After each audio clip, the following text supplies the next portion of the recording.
Bienvenue à cette revue des marchés boursiers Cachemire du mercredi 18 octobre 2023. C'est du rouge partout aujourd'hui à la bourse. Les obligations gouvernementales, notamment les bons du Trésor américain, 10 ans ont explosé, près des 5%. Donc ça a donné une douche d'eau froide aussi, conflit Hamas-Israël.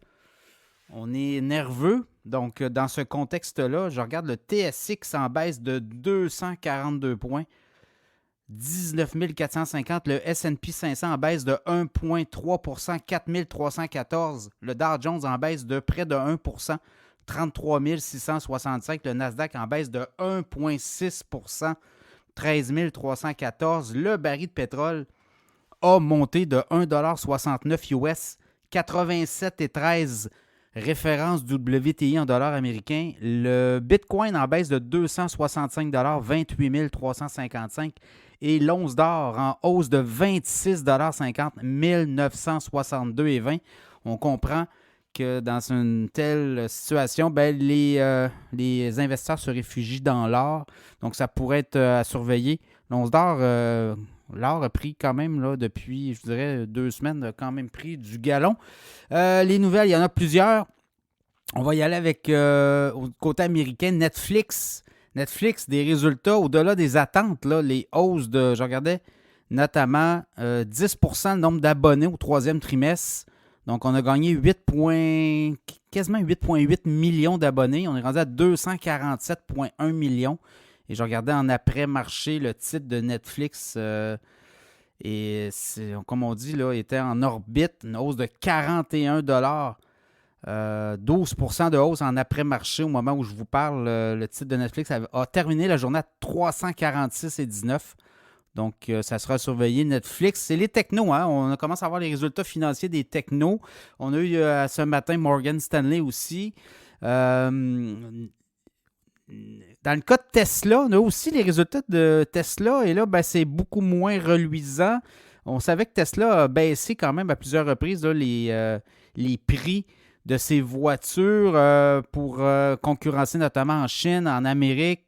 Donc, ça fait en sorte que du côté de Tesla, voyez-vous, là, baisse du chiffre d'affaires et également baisse des revenus au niveau des profits nets. Donc, ça fait en sorte que Tesla pourrait se faire brasser. Là, je regardais qu'en après-marché, on était dans le vert, mais ça peut aussi jouer beaucoup là, d'une minute à l'autre. Donc, le titre de Tesla montait de 3,84 $ en après-marché à 246,52. Ça va être à suivre aussi. Sinon, les autres nouvelles, je regarde un peu Air Canada, des analystes.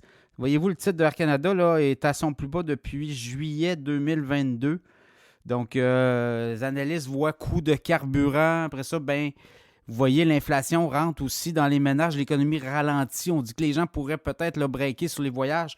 Donc, ça pourrait avoir un impact là, sur les revenus d'Air Canada au cours des prochains trimestres. Ça sera à suivre. Sinon, Banque Scotia aussi au Canada qui annonce compression de 3% de ses effectifs dans le monde. La Banque Scotia compte 91 000 employés un peu partout dans le monde. Donc, on va voir ça aussi. Hein? On en avait parlé dans le podcast. Les banques se mettent en mode régime et on va voir ça au cours des prochains trimestres. Les entreprises vont vouloir protéger leur marge de profit.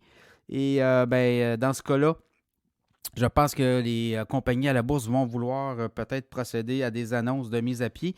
Hier, je vous ai parlé d'NVIDIA qui a dévissé. NVIDIA a encore dévissé aujourd'hui de près de 4%. Le titre est à 421,96.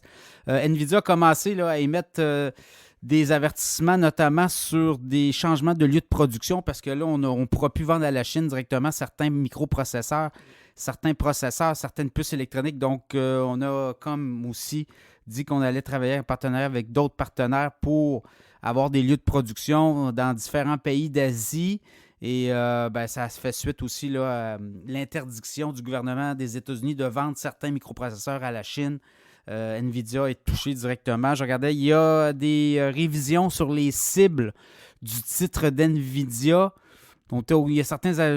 Aujourd'hui, le Citigroup a parlé d'une réduction de cible de 630 $ d'ici un an à 575 $. Donc, c'est un peu ça. Ça va jouer un peu dans les guidelines, là, mais je ne pense pas que c'est catastrophique. Je pense qu'il y a peut-être une opportunité pour acheter NVIDIA. Ça sera à surveiller.